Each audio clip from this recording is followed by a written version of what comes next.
It's been like a wild week this week, right? Because like I feel like not a lot of funny things happened and just a lot of more like serious stuff happened. But I guess you could say like the shining light in what made me smile a little bit is hearing more drama about Steven Crowder. Yeah. It's a newsy news week, right? It's a very newsy news week. Serious exactly. news. Serious news. We're not having fun on this podcast. We're a serious news show. Yeah. We've always been serious. We're journalists. And that's why I want to talk about, I guess, Steven Crowder showing his balls to his staff.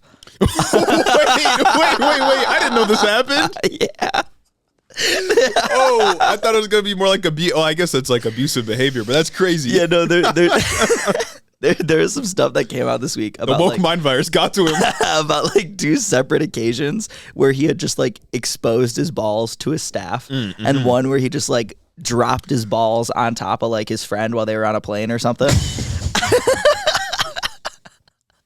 That's crazy. No wonder bro didn't want a divorce. He knew this was coming. Bro, it's crazy because it gets wilder. One, because you remember when he talked about like the bisexual demon a couple months ago? No, I don't. Like, that's funny. Oh, he like came out. Oh, he came out? He like came out and he talked about how he had a bi phase. Oh, I think I do remember this. People on Twitter were like, goofy. it's so proud and of it's you, like Steven. that. Yeah, exactly. Yeah. That reminded me of that too, because it's like, oh, okay, I see what's going on. But then he was called out on it, and he did a segment on his show where he had like the HR guy come in and talk about their violation. He's like, oh, the balls, like when we were filming that one skit and we were all running naked through a field, or when we were filming this skit and I couldn't fit into the Terminator suit, so my fucking dick and balls were out. That's the gayest shit I ever heard. And like, that's fine, right? Like, you can do that. Which is sick. Just own it. Let's not act like just it's own anything it that's and not. Don't contribute to LGBTQ genocide. Exactly, that's what I'm saying. You know what I'm saying? But like that's not even where it ends. There's this other clip that came out. You know the dude that was on Steven Crowder's show that I think it was during the George Floyd stuff. Okay. Pulled out a picture of how he has like a black grandpa. Pasty white though. Yeah. And he's like, oh yeah, I'm actually black, so I can say and do whatever I want. So everyone on this show gets to be racist. Yeah. Basically, yeah. I give you all the pass. Yeah. Essentially, that guy kind of looks like this. Stubby dude, no neck. Yep. No neck, not funny at all. My enemy's ontologically evil. Calls we can make himself fun of a comedian. Yeah. Ridiculous. I think Steven calls himself a comedian. That's absurd. This divorce is comedic, let me tell you. This story is comedic. Let me keep going. Basically, what that guy said, I can't remember his name for the life of me, was that there was like a string of lights that like were in his field of view, like right in front of him from where he sat. Okay. And Steven, Mr. Crowder himself, had a button under his desk for whenever he wanted the dude to stop talking. No way. Yeah. Wait, the no neck dude admitted to this? Yeah, no neck dude said like, yeah, there was a button that Steven would press when it was time for me to stop talking. Why would he admit so that to this? he could talk? Why would he admit to this? Because it's like shitting on Steven, right? Okay. Because like, yeah, he's cucked in the scenario, but it's also like, it just kind of shows that Steven's not funny. And the whole thing is when did he admit to this? I don't know exactly when, but he went on some podcast. I didn't even know he wasn't with Louder with Crowder anymore. I guess I'm not up on my Crowder lore. Like I I was should assuming be. he was still with him. You know what I'm saying? You know, it's birds of a feather. Yeah. But I guess he left and did an expose with some podcast and was talking about that. Yeah, and he was also talking about how like they made sure, like production made sure that Steven always had the last word. Steven always has the last joke because he's the star of the show. Naturally. So no one else can ever outshine him. It's a dim, dying star, let me tell you. A really dim, dying, Supernova, divorced star. Yeah. No, it's burning out. Yeah, you're going to catch him with like, I don't know, cargo shorts and a Hawaiian shirt walking around. Yeah, no, some footage will probably leak of him in that exact fit. No, that's crazy. That's crazy. I haven't even seen most of the Steven Crowder stuff that came out this week. I just knew because we covered it last week. We were a drama show last week. So I knew all of that stuff, obviously, but the fact that he's just like putting his balls places, it's crazy. What's crazy. What's wong with you? You know what I mean? No, literally though, in like the workplace. Yeah, in the workplace is nuts. And then having the literally HR, nuts. Having the HR dude come on is crazy too. For a segment, like a jokey segment. Yeah, because it's like you're gonna say exactly what I want. You know what I mean? Like, it's like you're gonna say this, and then you're gonna do that, and then they also joked about like other HR violations. Like they joked about like, oh, this person said something about Jewish people, but he's Jewish, ha ha ha ha. Yeah. You know, they did the corny conservative thing. It's always like, and I know this is kind of an unserious news topic, but the point is like, conservatives will always do this thing, and I see some lefties with questionable positions do it sometimes too. Okay. It's mostly conservatives though, where they will speak very unseriously as though they're telling a joke, but you can tell that they believe the content of the joke. Yeah. But then when you criticize them for it, they get to just back up and say, "Oh, well, you're a snowflake because you can't take a joke. We're just messing around." But it's like I know you actually believe that though. Exactly. Like it's not a joke to you. Yeah. You're just saying it in an attempted comedic way as a means of packaging it for a more moderate audience.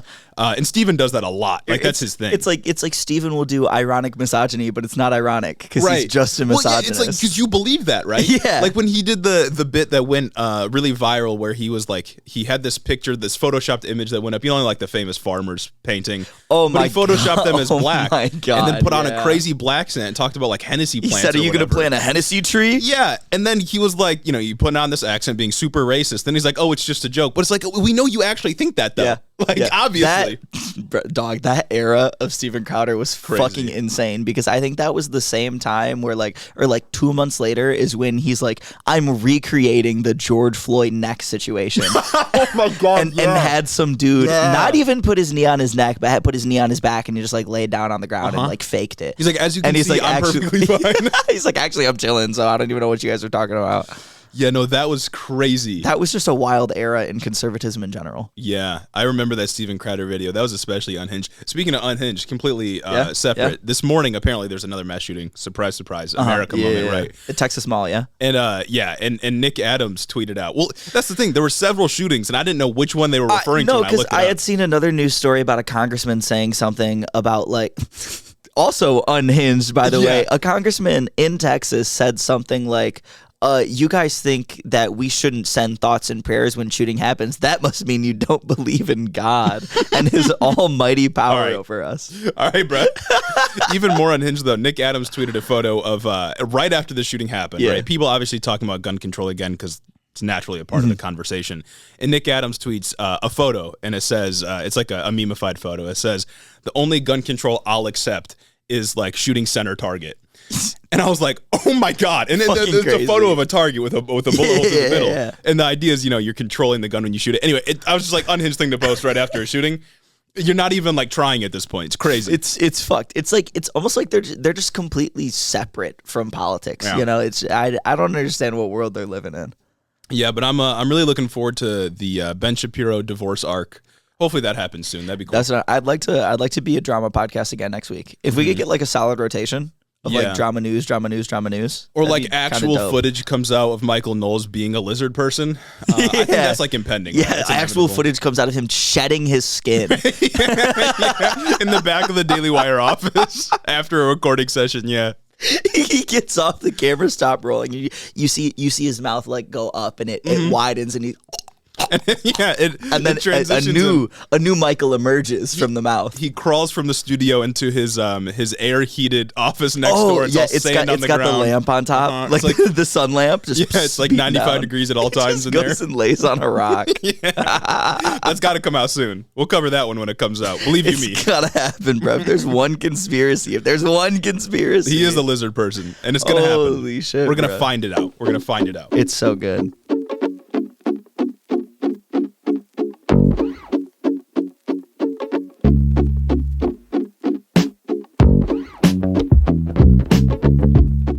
Welcome back to Head in the Office, everybody. As we mentioned just now in the cold open, we got some newsy news for you this week. We're going to talk about strikes. We got a little immigration update, some racism. Lots of racism. Some election news. Some transphobia? Probably, some transphobia for sure. Every week. Always. Every single week. In fact, it's a speedrun of transphobia this week. For real. But before we get into the show, I'll remind you all, as always, check us out on Patreon. Get early access to those episodes. I know you want it. I know you do. I know you do. I know when something fun happens on Monday, you're sick of seeing it a week and a half later. Yeah. You're sick of it. And if you can't get on the Patreon, okay, at least subscribe to us on YouTube. I understand. Join the Discord. Support us in other ways. There's lots of stuff you can do. You could also leave us a 5-star review on Apple. That's right. That's a very free way you can support the show. Completely. Many of you have done it already. And if you leave a review, we'll do you the kindness. We'll do you the solid of reading it on the show and giving you a little shout out. I'll do a little intellectual labor for you. You know what I'm saying? I'll foster this parasocial bond. So this first review we have is from Claire Mack, the only ethical businessman. That's right. That's right. This review says, 2 other chronically online college leftists, they're just like me for real.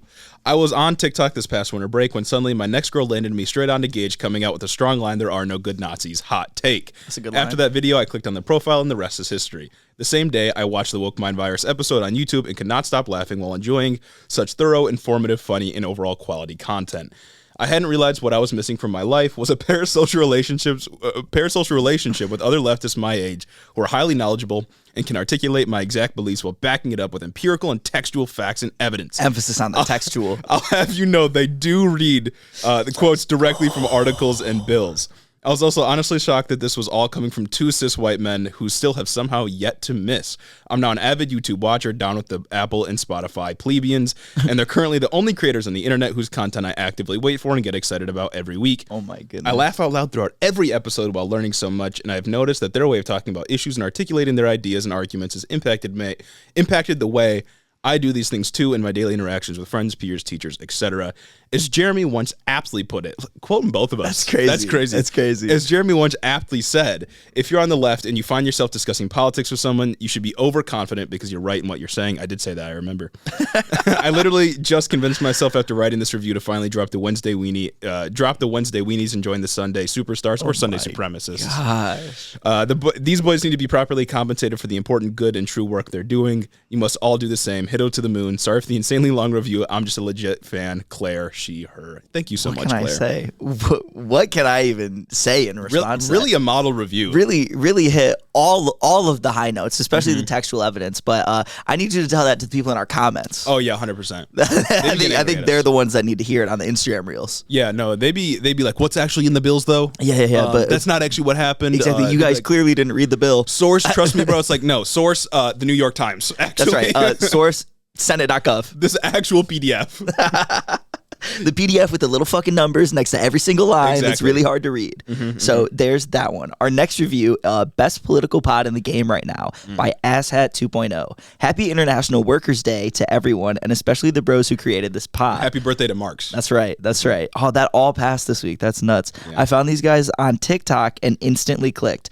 Always an entertaining listen and gives me something to look forward to every Wednesday. I'm still a weenie. These boys have the amazing and to deliver the absolute worst news, but still spin it in an entertaining listen. Holy shit, I'm having a stroke. that just hooks right into you. Remember, it's always morally correct to commit time theft at work. So when you're taking your 4th poop break, why not give this phenomenal pod a go? Kiss, kiss, Ian. Excellent. I would actually argue it's morally obligatory. You have to do it. You should. If you want to be a good leftist. You cannot say you're a moral person unless you commit time theft. That's right. Unless you pull us up on YouTube while you're doing work, and then when your boss walks by, you quickly click away to pretend to work again, and then go back to watch us. You know, when we would, you mentioned International Workers' Day, and of course Marx's birthday. Shout out May Day. We tweeted about it. And I had a professor back in my undergrad. Yeah, back in our undergrad days. When we would learn about Marx or read through Marx's writings, and there was something we didn't understand because dude likes to just talk and talk and talk. Yeah. There'd be some times where the professor even didn't know. He's like, I have no idea what this means. So he'd be like, let me just summon Marx with a seance real quick and we can ask him. And maybe one day I can summon Marx with a seance and we can get him on the show. That'd be pretty sick. He just has to learn how to speak English. We could ask him to summarize that little bit where he's talking about like how much a jacket should cost. Yeah, just give that a quick rundown for our listeners. Rambling on how much a jacket should really cost. Marx would have been proud of us. That's all I'm going to say. Next one is from No Pre-Order, intrigued and interested. They say, as a 19 cis white man who doesn't listen to podcasts often, let alone politics in general, I'm so glad that TikTok gave me the chance to find people that I agree with. I've been struggling with my general views on politics and beliefs in general. Thankfully, you two have helped me put me in a spot I am happy with. With these interests, the more I find out that my dad is a fan of Meatball Ron. Oh, that's tough. Fun times in parentheses. Oof. I plan to listen all the time and hopefully become a fellow patron. Keep up the amazing work. Well, I hope your dad grows out of this phase. I hope he does.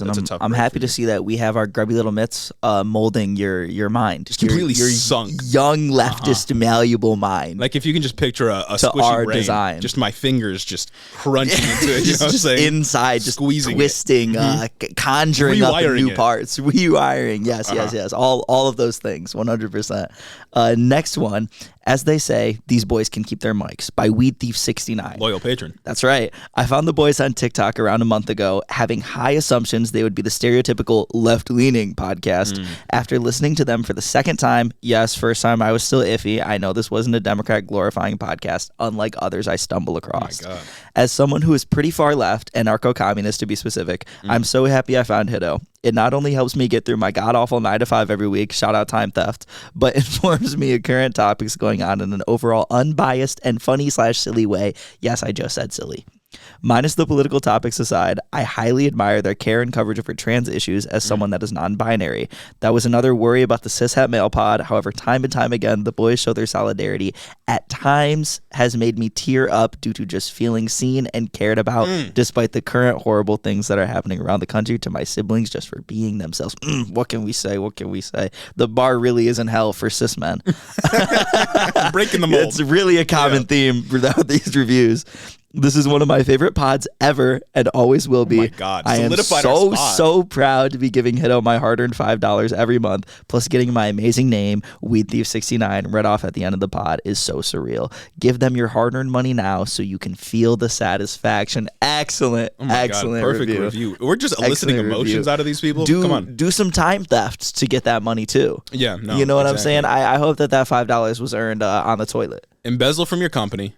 Put it in the Hiddo. Keep your money safe. Do white collar crime. we can be the medium through which you launder money. You know what I'm saying? Yeah. Do white collar crime, but leftist. Yeah. Instead of conservative, you know? Love from the Lone Star State. This review says, as a lesbian from Texas, I'm not incredibly used to hearing cishet guys my age be open, tolerant, and secure in themselves when it comes to politics, gender, and queer issues, etc. But Jeremy and Gage give me hope for men everywhere. I've been interested in becoming more practiced in confrontation and debating with those on the conservative side, and I can say with certainty that this podcast has helped me get better at articulating my ideas and being more grounded in reality and confident when it comes to political issues, as well as give me a lot of info and news I haven't heard before, and perspectives on them that make me think in ways I wouldn't otherwise. It's also just honestly really refreshing and comforting to hear complex, deep, and stressful issues talked about with groundedness, genuine empathy, and Gen Z humor. LOL. I can never get myself to watch older content from creators because my ADHD brain wants current content now. But as of today, I'm about 30 episodes deep into y'all's archives. 30 episodes is crazy. The Hiddo archives is crazy. Yeah, and I'm definitely going to keep going. I listen to this podcast when I'm doing art, working out at my desk at work, walking to the store, everything. I've already put my 2 other friends on it as well. Oh my God. And there's more friends out there that I'll get to it, eventually. Or I'll get it to eventually too. Sorry. Excited to see what these guys do going forward. Love Julian the Texbian. Oh, I get it. Texbian in Texas. Yeah, okay, I understand. Yeah, get your friends on the show. Get your friends on the pod. Yet again, I've got my hands on your brain. Yeah. And I'm molding it to my design. Really. Yeah. Like, number one recommendation, we get comments all the time. Like, oh, well, I love the show, but my dad's super conservative. Yeah. My mom's conservative. My family members are super conservative. They don't listen to me. Have them listen to Head in the Office. It's a really good podcast. Put them on a show. I'm sure they'll love it. Have them listen to the show. Just tell them to be open-minded. You know what I'm saying? I'm sure they'll love our apologetic, wavering, not very hard stance takes, insecure takes, anxious even, just, not dancing around the mic, more stumbling around it. I don't even know how to speak into the mic, if I'm being honest. I don't. I don't even know what a mic is. I don't know how to read, as we found out with these reviews. But to get to the last review, I can feel it by the Lucky Prophet. Send help, I'm being indoctrinated through my parasocial relationship. Right there. It's not parasocial. It's a real. It's social. Yeah, it's an intimate linkage between both of us. I can feel it. We know each other. Yeah, we know each other so well. Don't ever call it parasocial. In fact, that's an insult to what we have. I don't even know why you'd begin to think that. In the first I'm place. actually upset. You made me mad. Say sorry right now. Get into the news. We actually got to start with something that's not in the show notes. Taylor Swift's dropping another album. I was told I had to talk about this. I saw that. Speak Now, Taylor's version. Yeah, it drops like what, July 7th? Yeah, so for all my Swifties that listen to the show and you finally want some real news out of us, there you go. We are a Taylor Swift podcast, that's after right, all, supporters. after we covered the breakup. Yeah, I heard she was, my girlfriend actually told me, I didn't just hear this, I don't know why I would have like that. I heard through the grapevine. Through the grapevine, that she's dating some dude that did like a Sig Heil or something. I don't know if that's. I think he did it like artistically. You know what I'm saying, bro? Like, not even one of those guys, like the Steven Crowder. Yeah. We really are a Taylor Swift podcast because I got to bring it up because I was thinking about making a TikTok, but I was busy this week with graduation. Did you see the clip that's been going viral? Like everybody's been laying into this dude. It's like this Asian gay guy made a video talking about how 1989 is better than To Pimp a Butterfly.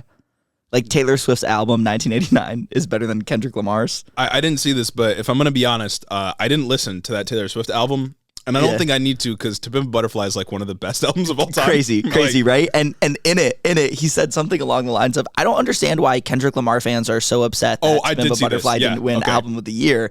If you're that upset, you should just tell your artists to make better music," which is crazy. Telling Kendrick Lamar to make better music. Especially Kendrick Lamar at what is arguably his peak. You can't tell me that's just him saying you should have told your favorite artist to just not be black. Like that's the same thing, right? Like that's why he didn't get the award, right? No, literally, it's like, because hip hop isn't viewed as like this real like artistic genre within the Grammys. Constantly gets stubbed within the own genre by white artists. Macklemore in 2013 I was about to say, Kid, Mad City. You can't tell me anything Macklemore's ever created or ever will create could be better than Good Kid, Mad City. It's just the truth. Literally. Oh my God, brother. You can't tell me there's not some bias. I mess with some Taylor Swift. I'm Red on Top. 1989 isn't my favorite. I think the arc is cool. You know what I'm saying? I like the storyline. Exactly. I fuck with it. I fuck with hearing the drama because, I'm a slut for it. We're a drama podcast. Exactly. But, however, I can't stand idly by while someone tells Kendrick Lamar to make better music. No, I can't. It's an injustice. In praise of Shake It Off. Yeah, no, this is ridiculous. Imagine what you want. You a house, you a guitar, 40 acres and a mule. But you could live at the mall. You could. Compared to Shake It Off. Come on now.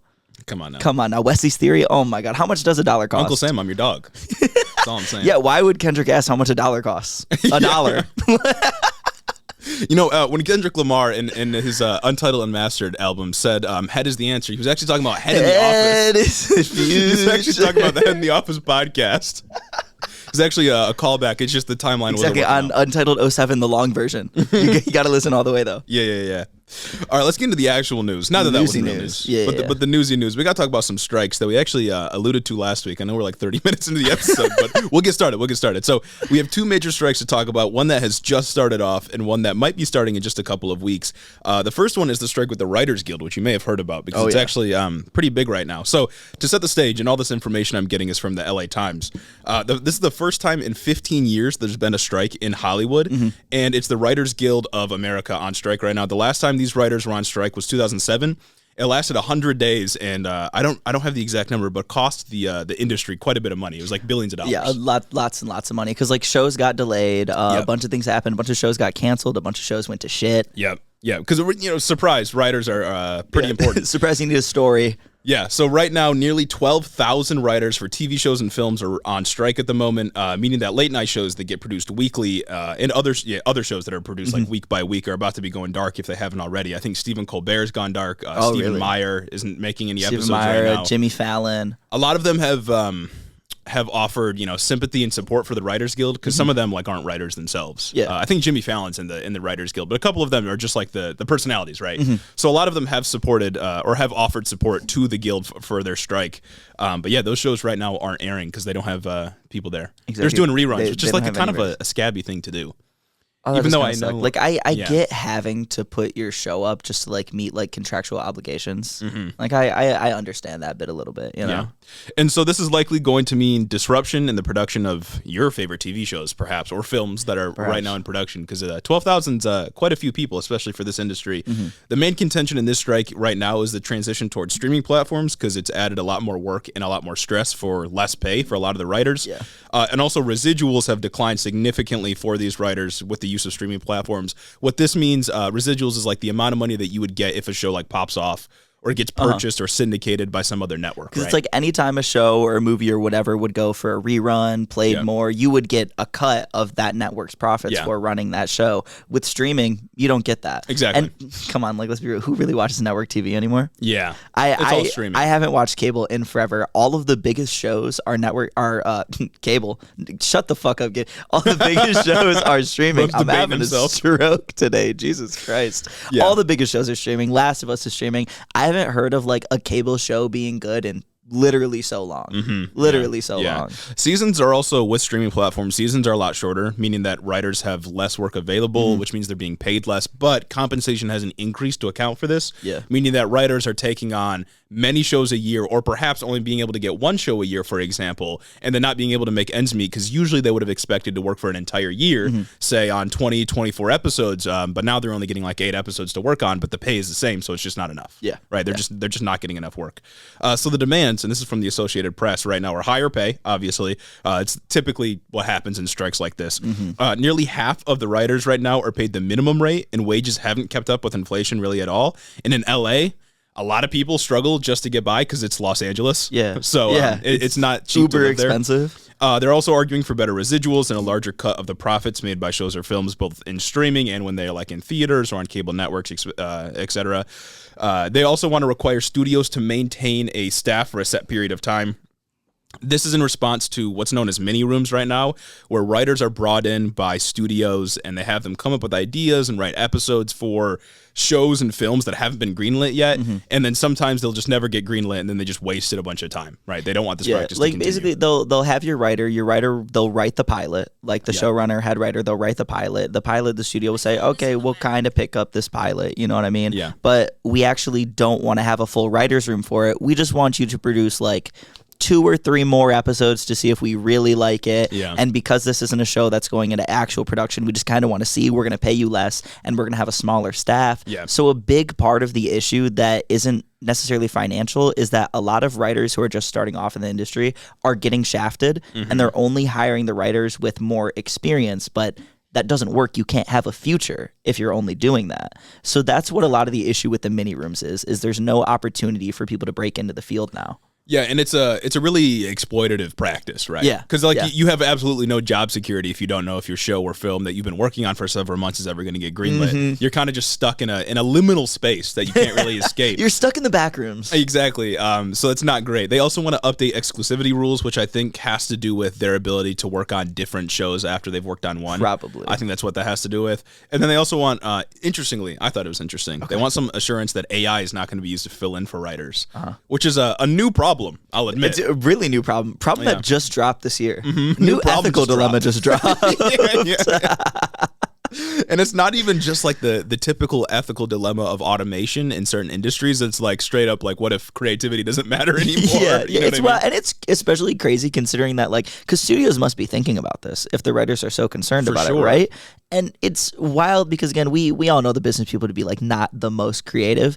If you've ever tried to go into like ChatGPT and have it like analyze something, it can't really do it for shit. Yeah. The analysis it outputs is so rudimentary and so elementary. You're not gonna be able to function at like a high level. It's not going to be able to do anything really creative. Maybe things will get better, but I know in response to these demands, the studio suggested a annual meeting to talk about improvements in technology. Man, what? Instead of talking about, no, we will keep the actual human writing these shows, the human that is trained to do analysis, to write creatively, to write well and write think of good, storylines, critically write. We'll have an annual meeting to see if we're going to replace you with a robot every year. That's crazy. Yeah. I bet they'll have Elon Musk come in as a guest speaker. Guarantee it. Let's have Elon Musk mediate this. Well, Elon Musk has been on about like AI is a threat and we need to like slow it down before it takes over. Like he's been on about that, beating that drum a little bit, which I thought was interesting. I suppose. Maybe a decent take coming out of him. He's just a silly, goofy guy. You throw enough shit at the wall. Yeah, exactly. But yeah, no, ChatGPT right now, at least like those kinds of software have like no capacity to do anything that the writers are doing. Especially because I had an assignment back in my undergrad. Back when I was an undergrad student, I had an assignment where I used ChatGPT. This was allowed, by the way, sanctioned. I didn't just like to cheat. Where I used ChatGPT to like analyze a Vonnegut book, which is Player Piano. If anyone's read it, it's all about automation. That's kind of like the gist of it. And it couldn't do it. It can't read books, right? Like it doesn't know that information. So it can only parse through analysis that people have already posted prior to 2018. Which might make you think, oh, well, then their fear that AI is going to replace them in some capacity is unearned.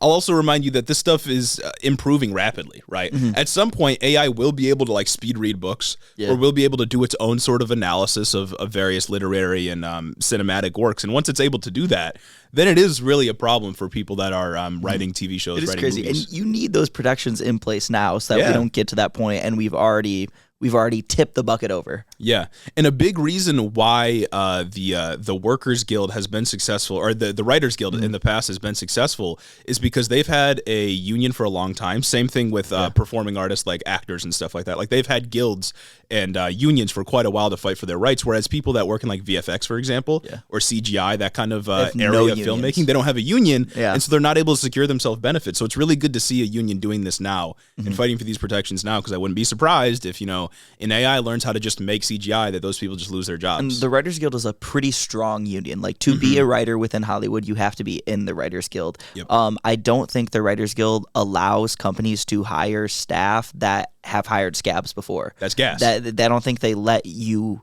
They won't contract with you if you've hired non-union workers. Yeah, that's good. That's really so it's good. pretty sick. So that about sums up the demands and what's going on with this strike. And the typical narrative you see spin off from a lot of strikes in general, but especially this one, I've noticed it, is that either the union's being too greedy or the strikers can just end the strike whenever they want, right? Those are usually like the two prongs they stick with. But I'll remind you, executives could do that too. They can. They can end it at literally any time. And what these people are asking for is a small piece of the pie compared to how many millions or billions of dollars these industry makes every single year. It's so incredibly reasonable. And it also sucks that I guess the system hasn't learned, because this is broadly what the last strike was about. The last strike, was about the movement moving over to more digital content and moving away from network television to do more like Netflix things, because that's like when Netflix and streaming was popping off. So it's like the same issue again. We just never learn. Companies never learn from their mistakes. And I already hear the criticism, because I've seen it in some places, that like, oh, well, TV shows and films they're not as good as they were, 10 years ago, 20 years ago. Like the creativity being put into them isn't enough. Like they're all the same. The MCU the quality is dropped off on the MCU projects. Like everything feels like they're trying to do an MCU thing, and it all feels boring. It all feels the same. It all feels mixed together. First, my Marxist critique here would be like, the reason for that is because these people aren't getting paid enough to be creative. They're kind of just stuck in these areas where they're barely getting paid enough to survive. So of course they're coming up with like a worse product. When you have writers that have to go on assistance just to be able to make their year, I think you're going to have bad creative products come out. But at the same time, the industry is immensely profitable, right? The executives of the companies that create these shows or films have millions, hundreds of millions of dollars to their names, millions of dollars they're taking in bonuses that they give to themselves every single year. And the truth is that even if you hate these shows, it is the writers and everyone else that works on the shows that is creating this profit. And even if you hate the shows, the profit is there, and the profit should be theirs. In a Marxist sense, obviously they deserve all of the profit because they're creating all of the profit. But if we're operating in a capitalist sense, then the profit should be shared, and they should get a bigger piece of the pie so they can at least survive in California. Like even like despite Ant-Man and the Wasp: Quantumania not being the best, it was bad, MCU right? I didn't like it. It wasn't that great. I didn't really fuck with it. And I'm an MCU head. I thought it had its moments, but overall I was like, this is kind of mid. Despite it being a mid product that they wrote, right, still generated a fuck ton of money. They still did that. Their labor still drew that in. Or like even the Star Wars sequels, the newer ones that came out. I wasn't a big fan of most of them. I don't fuck with the sequels, but I didn't like them that much. But the writers. If they made millions, billions of dollars, then they deserve to have a piece of that pie. Obviously, the people who made that happen should be able to cut into those profits. If they're making all that absurd. Money. It's like, it's the same thing if you hate McDonald's food, for example, like I do. You wouldn't say that the workers don't deserve the money that they're producing through their labor. You make shit food, so it doesn't matter the grueling hours that you work at this menial job. You make shit food, so the person making $300 million a year deserves all of that money. Like, it's kind of nonsense. Exactly. No, and it's also stupid because like if we can justify within capitalism that like companies, like I used this example a while ago. I can't remember the exact company, but the car company in the 90s that had a brake failure that they knew about, that they calculated and found out that okay, we can let people die. It is cheaper to let people die and pay out the settlements, the class action lawsuit, than it would be to recall the car and fix the brakes. If that's justifiable within capitalism, how is it not justifiable to say, oh my God, the last strike cost us millions upon millions of dollars. Maybe we shouldn't let it go to a strike. Maybe we should give them what they want now. Exactly. Why do companies, because we'll get to this when we talk about UPS and more hard numbers, because that's the next strike that might happen in a couple of weeks. Why do companies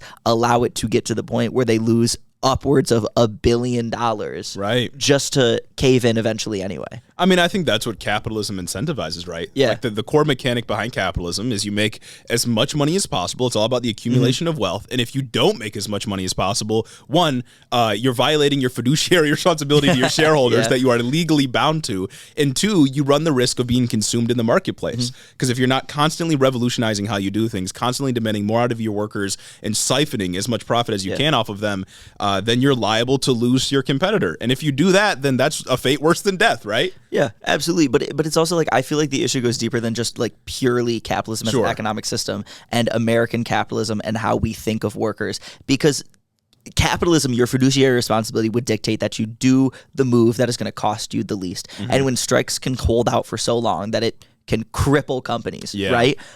The best thing to do is just give in and give their demands. And they don't do that. And I feel like it points to just this disdain towards workers and this cultural idea that they are asking for too much and they don't deserve it. And look at them like I'm giving them a job anyway. They're buying avocado toast in LA. Why are you living in LA? Why are you doing all this? Why don't you spend your money better so I don't have to give up my fucking, what is it? The guy who owns the parent company to CEN my has super like yacht. a $350 million salary. Right. Yeah, and that was a critique I was going to bring up after the UPS strike, but it's a good point, so I'll talk about it now. Yeah. It's that, right, like capitalism is an economic organization, right? That's really all it is. It's an economic system. It has to do obviously with politics and how we interact socially too, but at its heart, it's an economic system. And with all previous economic systems that include an amount of domination, there are both economic justifications for it and moral justifications, right? Yeah. If we think about the system of slavery, the economic justification is it's free labor and it's really efficient because we can tell them to do whatever they want. Justifications, but we'll start a war over because the South, we'd be crippled if we didn't have all this free labor. Or even if we go back to like kingdoms and serfs, right? It's economic, like the king is very economically well off, right? He's doing really well. So obviously let's keep the serfs around and make them do all the work. They're peasants and we get to control all of them. Capitalism's the same way, right? It's the bosses control everything. And there's a bunch of economic justifications that come along with it, like it's the most efficient system we have, it allows for freedom, yada, yada, like the list goes on. Blah, blah, blah. There's always economic justifications for every economic system that we have, but the moral justifications also come in. With slavery, certainly race-based slavery, it was that, black people are subhuman. They deserve to be in this position. It's what God ordained for them. They're less than white people. They should be working for us. Yeah. And with capitalism, it's a sort of similar thing. The racism still exists, obviously, but it's more like, you're not working as hard as I am, so you deserve to be in this position. Yeah. You deserve to not have the same amount of power as I do because anyone can get to my position when we all know that's just not the case. Exactly. The idea is that, well, I deserve this because I worked hard, and you deserve to starve because somehow you must not be working as hard as me, despite honestly working more hours than I really do in a week. And the gimmick is that these justifications are always nonsense, right? Like they don't have anything to do with what's actually happening. And they usually just run cover for how terrible the system is. Yeah. But they still exist. And I think the moral argument, or I guess you could say the immoral argument, is that workers just deserve to be in the position that they are in. Yeah, that's not true, obviously. The like cultural argument is that we have a system of values that justifies like the worth of labor based on salary, which is a backwards way to do it. Salary should be justified based on how much that labor is providing. Yeah. And that is the pure Marxist critique, right? It's your labor should be compensated for what you produce, the full fruits of your labor. Yeah. You shouldn't be given compensation based on like an arbitrary, like, well, we have a market value for the salary. Yeah. Right? There's a job market, there's a labor market. We have to pay you market value despite this job maybe not producing much. I understand that you're the CEO of a company and you don't work 327 times harder than your employees, but we're going to pay you that much more. Right. Exactly. So then we create this backwards way of thinking that, oh, well, they deserve all of that because of their salary, not they deserve their salary because of the work that they provide. And it's even like teachers, for example, right? Like the most important job in the world. Yeah. You know what I mean? Like teaching the youth, educating them, preparing them to, even in a capitalist sense, go and become workers and make the country productive or compete against other nations. They get paid nothing compared to like some dude that creates weapons at Raytheon. Facts. You know what I mean? Like that's complex work. They get paid nothing compared to like a kid who got from a well-off family who got a mechanical engineering degree and then got recruited instantly by Lockheed Martin to make weapons of war. Like you can't tell me that this system has anything to do with rewarding work that's actually valuable. It just doesn't. Moving on to the second strike we got to talk about, though. That's UPS. And this was, I think it was in a review that we read last week. It was. They put us on. Check it out. So, yeah, whoever wrote that review, thanks. You put us on. And, the story you wanted is getting featured right now. So congrats for that. This is for you. Let's set the stage for this one. This is some information I'm pulling from Reuters. So back in mid-April, Teamsters began negotiations for a UPS contract for the UPS workers, and their current contract expires on July 31st, after which they can begin striking if they don't get a contract that they like. Okay. This contract covers about 340,000 drivers, package handlers, loaders, etc. Basically everybody that works for UPS that is in the union. It's hundreds of thousands of people, so a lot bigger than the strike we were just talking about with the writers. The last UPS strike was in 1997. Lasted only 15 days, but costed the company $850 million. Crazy. It's like, again, tons of money. They ate all of that money just to cave anyway. Oh, yeah. Just to cave anyway. Yeah. Management has publicly said that they expect to get to a deal on before July 31st, so they don't expect a strike to happen. This is from management. But obviously, well, you know how that goes. That's what they're always going to say. They're never going to say, oh, we actually don't think we're going to cave in and we're going to get shit on them. Especially when it's more than a month out, right? Like, you wouldn't do that. The president of the union has said, though, that he is prepared. He and his members are prepared to strike if necessary, and they have over $300 million in a strike fund ready to go. Yes. So that's pretty huge. That's so what union dues are for. President of the union, and this is the new Teamsters president, and I know the old one, people didn't like him very much because he was a bit too corporate, but the new one has said, like, yeah, we're ready to strike if we need to. And we're not stopping until we get everything that we want. Some stats for you so that you know how important UPS is. UPS workers deliver over 6 billion packages a year, which is crazy. I didn't know that before I read about it. Fucking nuts. And that accounts for 6% of the U.S.'s GDP total. Oh my God. Which is like an insane. Oh my God. They're like an insane service that they provide for the United States. About half as many workers walked off the job in 1997 compared to this potential strike. It was like 180,000 or something like that. And that was already one of the largest and most expensive strikes in U.S. history. And adjust that for inflation. Yeah, and it's crazy. Like, it could be devastating. Yeah. And given that union membership has doubled, of course, it could be even worse. UPS workers were declared essential back in 2020. They worked through the pandemic to deliver packages and continue to this day. So really vital for the U.S. economy, producing billions of dollars for people that run the company. So pretty important. Yeah. But I feel like that's where an issue comes in, and an issue that I get scared about is that because they're declared essential workers, is something going to change if they do strike? Is UPS lobbying for legislation right now to make it so that essential workers can't go on strike? Much like how healthcare workers can't strike.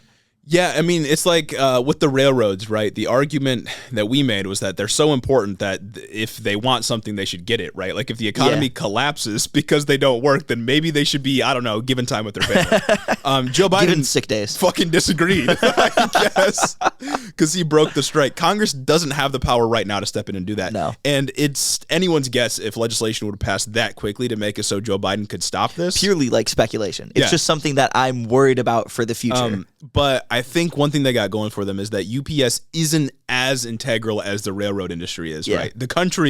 Our country developed because of railroads. Our country runs on railroads. Exactly. Yeah. So I don't think it's as important, but UPS delivers all kinds of important stuff. They do. UPS delivers medicine just like railroads do. UPS delivers all kinds of things that they you delivered need to vaccines, get by. I think. Yeah. Yeah. So there's an argument that, some states may try to step in and stop it, but they got people all over the country that are ready to strike. 300,000 people that could go on strike. That would undeniably be one of the biggest in U.S. history, which is like, if you got to do it, strikes aren't pleasant. They shouldn't it's good to see people go on strike because it's flexing worker power, obviously, and we like to see that, but it's a shame it has to happen. Yeah, right? It's not like a means to an end. Fun thing. Like, strikes are celebrated right now because it's like, okay, yeah, a worker is taking the power back, but the circumstances that got them to strike should not be celebrated. And the circumstances of like the strike, like the conditions that these laborers are going to have to go through, shouldn't be celebrated. Right. But it's the idea that they are taking some of the power back is what we fuck with. And I think that's ultimately, that might be sort of an answer to your question of like, why do you just like not eat the cost now rather than drag it out and lose even more later on,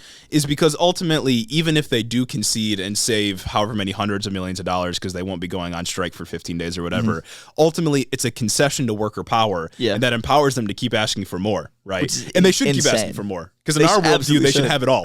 You know what I mean? Yeah. But I think that bosses fundamentally understand, or at least have a knee-jerk reaction, a gut reaction to understand that if workers gain more and more control, that they're kind of fucked because they're not essential to the operation. It's fundamentally because your boss hates you. Yeah. Your boss fucking hates you. Yeah. No matter how much you get emails like, oh my God, yeah, we're a family here. Here at Walmart, all of our associates are a family. They fucking despise you.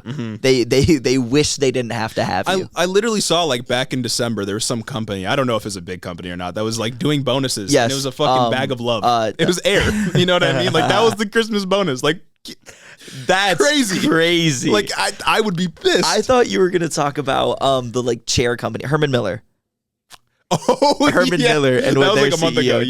Yeah, Girl and boss. how they were like, yeah, actually, we're not going to be doing bonuses for any of you. Work harder. You need to like make up all of this, but I'm actually taking make a more huge chairs. bonus. Make more chairs. I'm taking a huge bonus though myself. Yeah, no, that one was crazy too. But yeah, your bosses fundamentally hate you. They don't like and they have structural pressure to hate you, right? Like their goal is to derive as much surplus off of you as they can. That's literally their position. to just suck all the labor out of you that they can. Yep. So for the UPS strike, we don't have a demands list yet, obviously, because it hasn't started. So we don't know exactly what they're going to be demanding. I don't think there's been any like contract negotiation leaks or anything like that. We can always guesstimate though. But from what I can tell from the articles I've read, the union's seeking for higher wages, pretty normal, given higher profits within the company. Yep. And they want to eliminate mandatory overtime, among a couple of other protections, and they want to fix the fucked up shift system that's happening right now. Shift system is crazy. Yeah, so a lot of UPS workers right now either work two jobs, or some of the workers have had their full-time shifts split into two part-time shifts, which just like disrupts being alive as a human. Yeah. Some drivers will do and this is what I saw reported on, I can't remember the article, but it's some article I was reading. Some drivers do a 4 a.m. to 8 a.m. shift, then leave, and then come back for a 4:30 p.m. to 8:30 p.m. shift. Then rinse and repeat, and like that's just their life. Just crazy. Bonkers. Literally just bonkers. 6% of GDP, and that's your life. Like, come on now. So that's absolutely. How terrible. do you do anything when you have to work hours? Can't like even sleep, right? Yeah. Yeah. Because like what you go home, go to bed at 9 o'clock, wake up at 3 o'clock to get ready for work. That's what, 6 hours? Mm-hmm. Unless you want to sleep all day and stay up all night. At that point, you're basically working third shift. Mm-hmm. Yeah, no, it's crazy. I can't imagine having to do that. So hopefully they get everything they want. Obviously, we don't want a strike to happen. We hope they can get everything out of negotiations. But given how companies have acted the past 2 years, I don't think I think it's probably going to come down to a strike. Yeah, the entitled company. The entitled company. The lazy entitled company. The lazy entitled company. I just think, we like talking about this stuff, obviously, because we're allies here, right? Yeah. We're standing in solidarity with these people. Of course. But I also think that these strikes serve as pretty prime examples about how conflict, as we mentioned before, is kind of just embedded into the system, right? Like a lot of people like to make the argument or like to think, because it makes them feel good, that capitalism is a sort of system of social harmony where, the bosses need labor and you need work and you kind of work together to produce something so that you can both profit. But in reality, of course, you need to survive. Yeah. And the boss wants to extract profit off of you because you need to survive, and everything's locked behind a paywall. And fundamentally, it's a system of conflict because the boss wants to extract as much as they can, and you want to be paid as much as you can. You need to survive, and your boss lives in excess and wants more excess. Yeah. Because the way the dynamic works, right, is if your boss could leave you as just a hollow sack of meat that doesn't need to eat, sleep, enjoy anything, and could just work, they would. That would be the optimal world for them because they wouldn't have to deal with any of like the human costs associated with labor. Right. Yeah. It's absurd. Yeah. And they have so much power to genuinely treat you like that. Ridiculous. Yeah. So I hope the writers are successful. I hope they get everything that they want. I hope more in the Hollywood filmmaking, TV making industry gets everything that they want if they have to go on strike as well. Hope these UPS workers get everything they want, and we'll keep monitoring the situation. That's right. We got you. We will. Now moving on to a next story. Now we're going to be talking about some tragic events happening in the New York subway. So a couple days ago, I think it was last Monday. Okay. Right? Yeah, last Monday, a homeless black man, Jordan Neely, was choked to death on a New York City subway. So what happened here? Right? Based on eyewitness accounts, I got this from CNN. We know that Neely, like many other homeless people, was seeming to have a mental health crisis. Witnesses on the train said he was seen yelling about how sick he is of having no food, and that he didn't care if he died anymore because he can't have food, he can't do anything, he can barely survive. He's fucking homeless. Yeah. Right. So he was sort of at his wit's end, having a mental breakdown. And I naturally, screaming on the subway is going to make some passengers uncomfortable. And that's fine. That's understandable. That's justifiable to be like that. It's a weird thing to witness. And noticing that, another passenger, Daniel Penny, a 24-year-old Marine, decided to take matters into his own hands and put Neely in what would be a fatal chokehold on the ground for about 7 minutes. And while Neely couldn't speak because of the rear naked choke and the arm wrapped around his neck, another passenger went up to restrain his arms. There was no single way that he would have even been able to express himself being restrained like that. Yeah. And that's very important when you consider just the excess of what Penny did. Yeah. 7 minutes on the ground choking someone is insane and so fucking excessive. And it's intentional, right? Like you don't do that out of a reaction or out of being scared. You do that intentionally the whole time. And the reason we're covering this today is because it's made national headlines. A lot of conservative talking heads have been on about it. People like Matt Walsh and Ben Shapiro have been defending this action against Jordan Neely. Conservatives and conservative media in general has just been defending it, valorizing him, praising his vigilante justice. Yeah. It's insane. Yeah. It's absolutely fucking ridiculous. So a lot of people, again, have been hard defending the killer. And then a lot of conservative outlets have been using this as a means to call for more police in New York City. I saw a New York Post article. Exactly. More police in New York City. You'd get taken to like Rikers if you jump the fare on the subway. But they want more police. Like you'd be put in a Supermax prison facility. They want more police in the city that already has enough police to fucking invade Afghanistan. $6 billion goes into the NYPD every year. What more do you want? They have enough police in the NYPD to occupy a foreign country as a military force, and they have the equipment to do it too, which is the nutty, way nuttier part of guns, right? Because like I saw a New York Post article earlier when I was reading about the story, talking about how like, oh, leftists and progressive are up in arms about this one. Where were they the 27 other subway killings that happened the last couple of years? One, you can't literally focus on every tragic thing that happens ever. Like especially that's in a city, like just a crazy thing. Right? I can't comment on every murder that happens, and you can't say I'm not against a murder if I don't, because it's just unreasonable. We live in a country with 350 million fucking people. Right. New York City has millions of people within it. And it's a lot of bad shit happens all the time that one person can't get to. And two, it's obviously just so that they can talk about getting more cops there. Because like, oh, these progressives don't want to look at the real solution, when the real solution is something that we'll get into when we talk about and this it's like it is notable that Jordan Neely was a black person, right? Like you obviously can't overlook that, because conservatives will often be like, oh well, you know, when a black person hurts a white person, or when you know, it's a white person on a white person, nobody talks about it. You guys only care when a black person is killed by like a white person or by a white cop or something like that. And it's like, that's not true, though. Yeah. I don't. If Jordan Neely was a white guy, I also wouldn't want him executed in the subway. Literally, for having a mental health crisis. For having a mental health crisis, witnesses say he didn't harm anybody. He was not armed. He had not harmed anyone yet, and some dude decided to put him in a chokehold. And the excess of it is so crazy, because you look at an MMA fight, professional fighters, rounds are only 5 minutes. You couldn't possibly choke somebody that long. And in a professional fight, right, rear naked chokes are still incredibly dangerous. When you actually sink it and finally get your elbow in there to choke someone, the person is either gonna tap, or if they don't have enough time to tap because you lose consciousness quick, the ref will immediately stop you once that person goes limp, because you cannot keep going. They'll die once someone goes limp, or you'll be a fucking vegetable or die. Right? And that's another point I want to bring up. He went unconscious and he continued to choke him, and the other passenger continued to restrain his arms for minutes after he had already gone unconscious.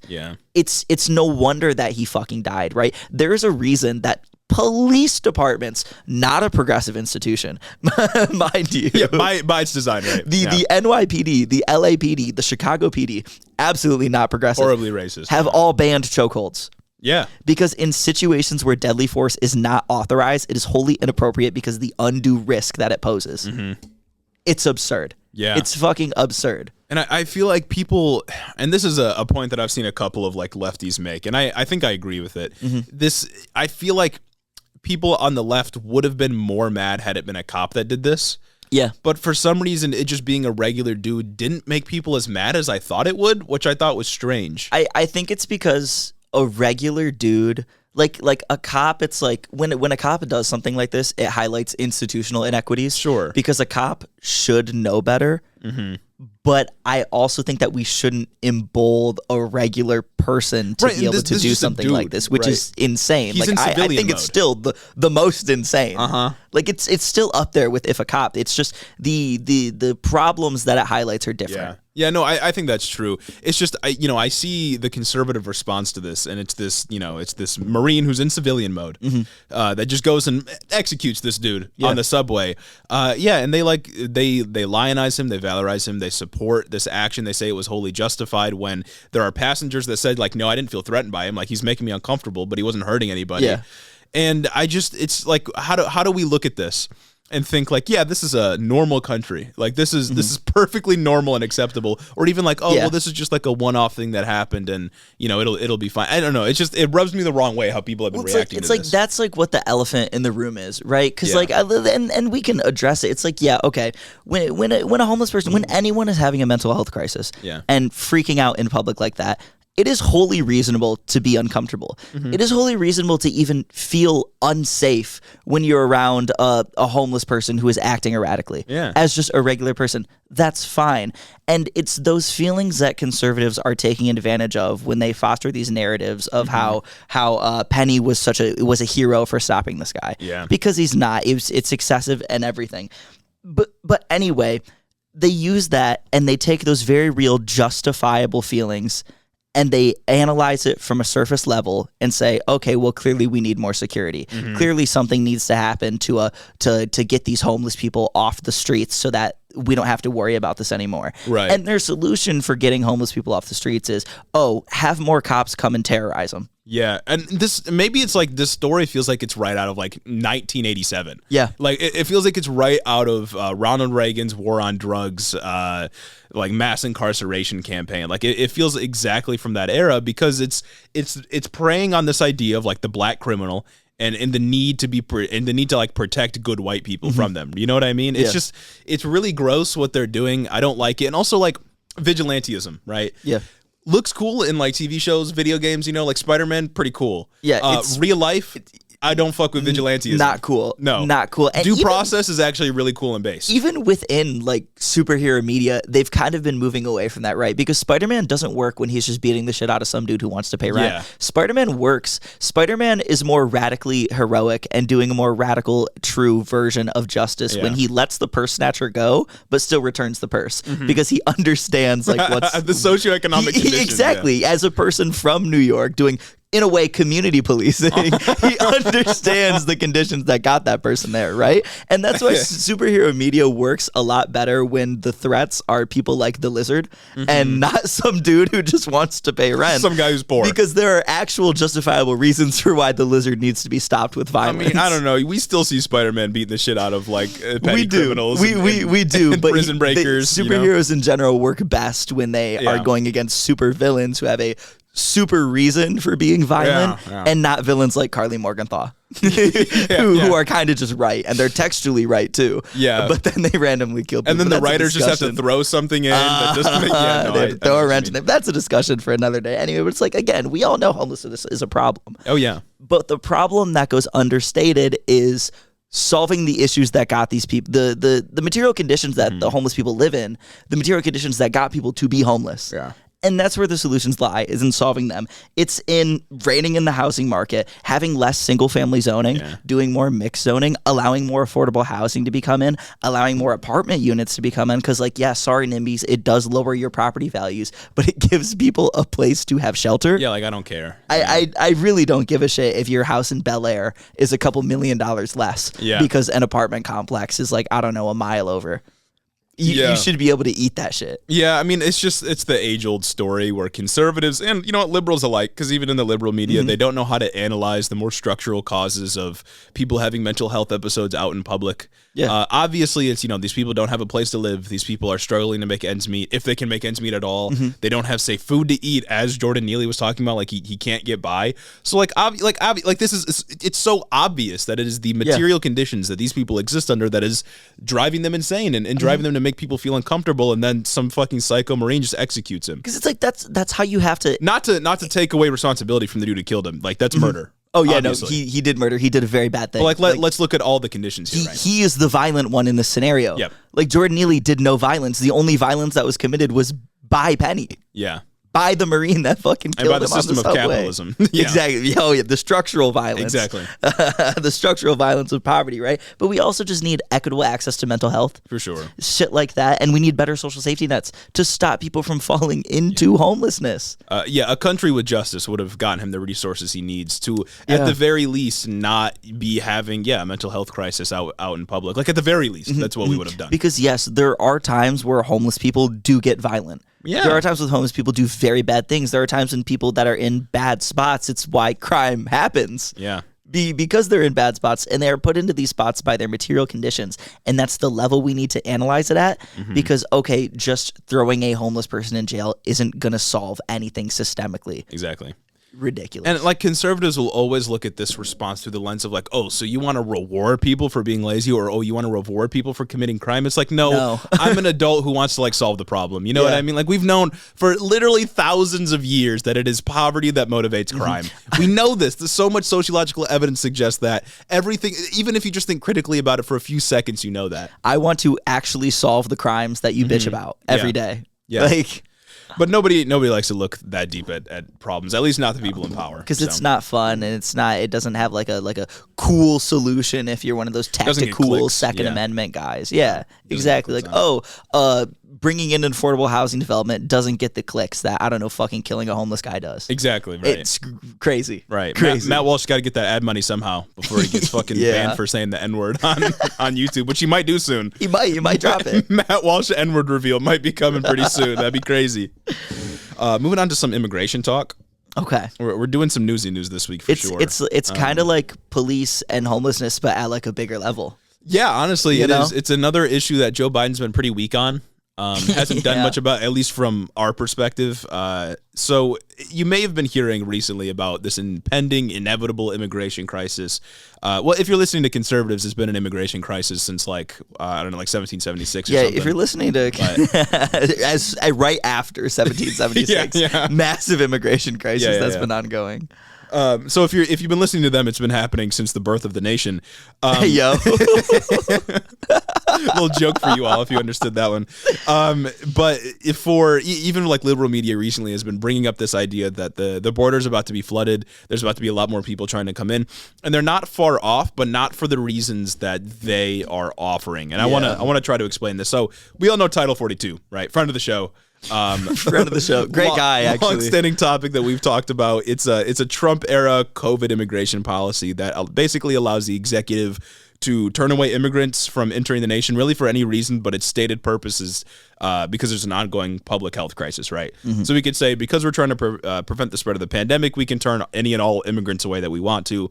Well, this law, or this, I guess it's more of like a rule. This rule only exists insofar as there is a public health emergency. And we just declared COVID to not be a thing anymore, yeah? Right. We said COVID is no longer a public health emergency, and as such, the emergency, the official emergency is going to end on May 11th. That's when the lapse in this emergency announcement is going to end. And again, it's like Title 42 is basically this trump card that allows you to turn away anybody, and you can do this by avoiding the normal hearing process that's required by law, which is why it was employed by both Donald Trump and, unfortunately, Joe Biden as well. But a lot of people are raising the alarm bells because Biden's not going to be able to use this anymore after May 11th because Title 42 is going to expire along with the public health emergency.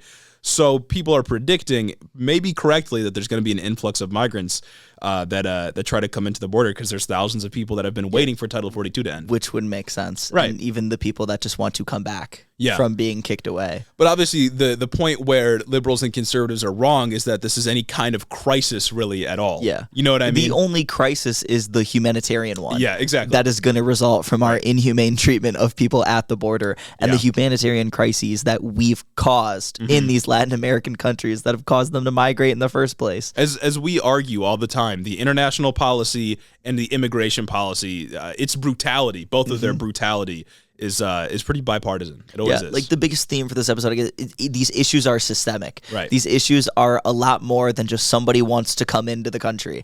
It's not just that. There's a lot going on behind the scenes. Well, and it's like, right, like Obama, deporter in chief, right? Like that was the moniker he earned. And then Trump came in, upped the ante, kids in cages. Yeah. And then Biden renamed the kids in cages like, what, processing facilities or something? He renamed the kids in cages to something like, I guess, cooler, gave them like 2 more showers. Yeah. And then kept all of Trump's Kamala Harris gave policies. them her book. You know what I mean? Like that. You guys can buy this book, actually. She put it in the stores. Right. Like it's all extremely and needlessly brutal. That's the way it's always been for our immigration policy. And it looks like that's going to continue because the Biden administration has promised to turn away anyone and potentially bar them from reentry if they simply cross the border without going through the entry process that they've established, which is like, that's always the excuse, you know? Yeah. And it's like, I get it. You want people to go through the official process. But the problem here is that the process is they want people to apply for entry from their home country, saying Guatemala or Colombia, for example. From like the embassy, right? Right. But the problem, well, even I think they're starting like an online portal or whatever. Okay. But the problem, of course, is that if they got to leave their home to flee, they can't do that beforehand. Yeah, they can't wait. They're fleeing. I would imagine that like migration from, political violence or gang violence or poverty isn't something you really plan. Yeah. It probably just happens and you got to get away. And the United States is the closest, most prosperous country you can go to. Spoiler alert. Government websites suck. Yeah, that too. They're pretty shitty, actually. Yeah, and also you want people to just like sit and wait for months while there's, again, violence around them, things are falling apart, for them to potentially be denied? Like, of course not. I know you're going to seek a better life for your children. I know you're facing the threat of very real political, like very real physical violence being done against you and your family, but however, I'm going to need you to go through these additional steps of bureaucracy from that place of violence to be able to come here and do things better. And still won't get much better for you. And again, just like we mentioned, there's always an economic and a moral argument that's made with these things. People that don't want immigrants will say, oh, they're a drain on the economy, but also morally, they're just even like though racist, that's right? Unequivocally wrong. Right. And then, of course, there's an economic argument on our side where it's like, no, immigrants put in more than they ever take out because they don't qualify for the same benefits. Aren't allowed to do social safety nets. Yeah, but a lot of this is just like straight up racism. It always has been, of course, because there's no problem with people coming in from the Canadian border, but whatever. To make things worse from the Biden angle, he's also sending an additional 1,500 Border Patrol agents to the border. This is on top of existing police officers that are just going to be there already.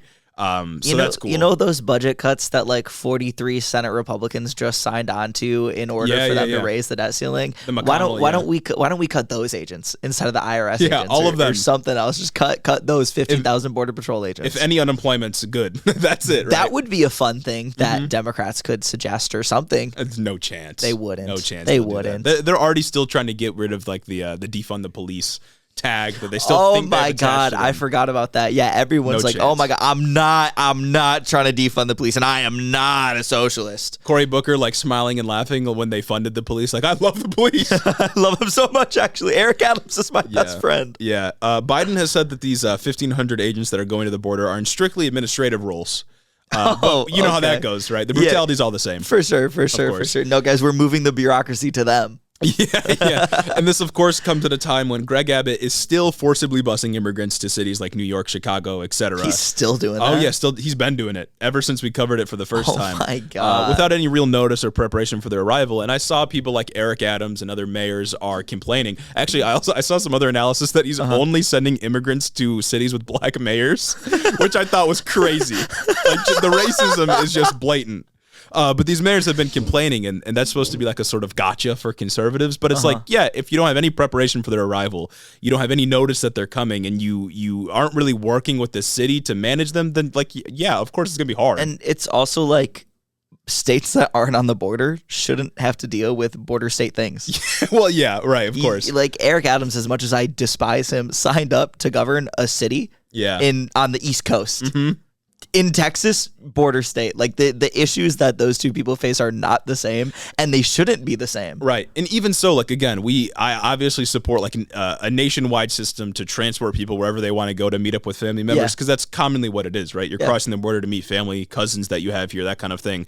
Obviously, I support that, but what Greg Abbott is doing is just sending them to liberal cities that they they don't know where they are randomly as a means to like dunk on Eric Adams, doing or human trafficking with taxpayer money.